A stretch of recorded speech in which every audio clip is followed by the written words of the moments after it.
Steve Kiltonic has been traveling around the Diocese of Springfield featuring segments on the annual Catholic Appeal-funded food pantries. This week, in part 3 of his series, he makes the trek to the Berkshires, where he reports on the Lee Food Pantry, which has been a local food resource for more than 30 years. To respond to human need by loving service is the mission of the Lee Food Pantry. Located on Railroad Street in Lee, the pantry was originally founded 31 years ago as the Community Emergency Needs Resource Center at St. George Church in Lee. Grace Episcopal Church of Great Barrington took over the program in 2013. Funded in part by the annual Catholic Appeal, the pantry serves the hill towns of Tyringham, Stockbridge, Lee, Lennoxdale, Beckett, and Otis. The pantry is truly ecumenical in nature as 40 volunteers assist in the daily operations. Participating churches include St. Mary, Mother of the Church in Lee, Grace Church, St. Paul's Episcopal Church in Stockbridge, the First Congregational Church in Lee, as well as a team from the Lee community. Susan Gurr has been the pantry director and coordinator for 28 years. We serve all sorts of families, elderly people, people with mental health issues, people with addiction, but we never refuse anybody. Volunteers stock shelves, make deliveries, and pre-bag the food during the week. The 4 church groups rotate Saturday mornings from 10 a.m. until noon to also bag and distribute food. Prior to the pandemic, all the food was handed out inside the building. Once COVID-19 hit, the number of volunteers was reduced and the building closed. Because of health concerns and restrictions, the pantry was forced to change its distribution to a non-contact drive-by method. Cars lined up, and all the food was brought outside to the clients. COVID also brought us milk, eggs, and butter on a Saturday. That wasn't before COVID. People have been very generous during the COVID months. Gore said the pantry has been serving on average 40 to 45 households each Saturday, which has remained steady during the pandemic. Today, the crew from St. Mary's is prepared for the elements and their spirits are high. But on this bitter January morning, attendance outside is lower than expected. Today it's wind chill minus 20 degrees, so I'd be surprised. You're not going to have your walk-ups, I don't think. A few, however, do show. Makedi Fall is one of the Saturday regulars. Fall, from the West African nation of Senegal, lives in Lee where he's working on his master's thesis at Brandeis.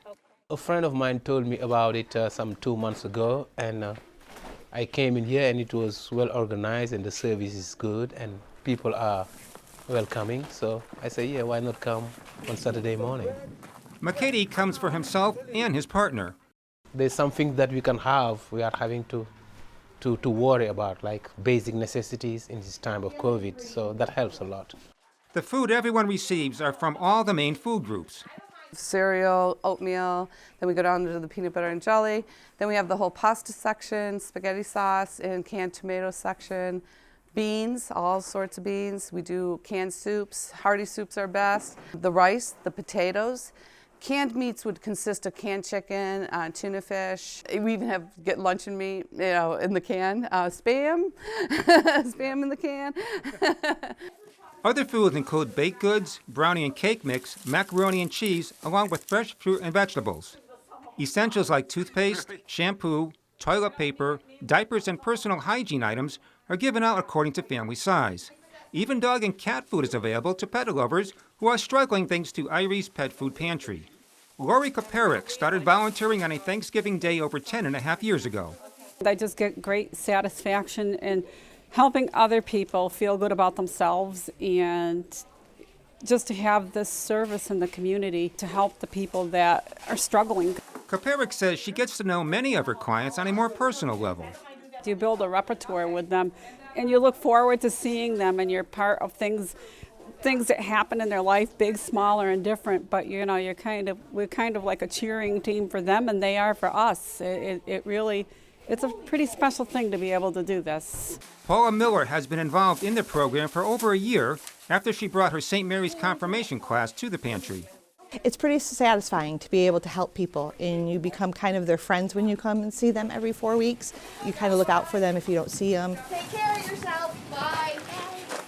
I think it's kind of God's way of helping others. You're like angels on earth. Kyle Oliva is here for the first time with his mother.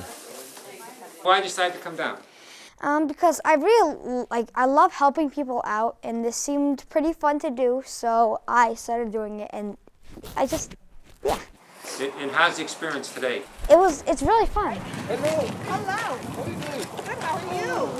Gore enjoys working at the pantry because she feels she can have an impact in ways beyond food. We deal with a lot of mental health issues also, every community does. Giving a little light to somebody, knowing that there's help out there. I always try to remind people it's temporary. Whatever you're going through, we pray that it's temporary and things will get better. As Gore approaches 3 decades of service at the pantry, she explains her motivation. There's an adrenaline, there's endorphins that are released when people do good things for people. When you're doing for others, you're going to feel better about yourself. Gore and the volunteers at the Lee Food Pantry have given out food over the years through summer heat, winter chill, and now during an historic pandemic. They're true angels on earth to those who have witnessed their generosity and compassion. All right. Next week, in our final look at ACA-funded food pantries in the diocese, we'll visit Providence Ministries in Holyoke, which has distributed food at Kate's Kitchen and Margaret's Pantry for nearly 4 decades. For Real to Real, I'm Steve Kiltonick.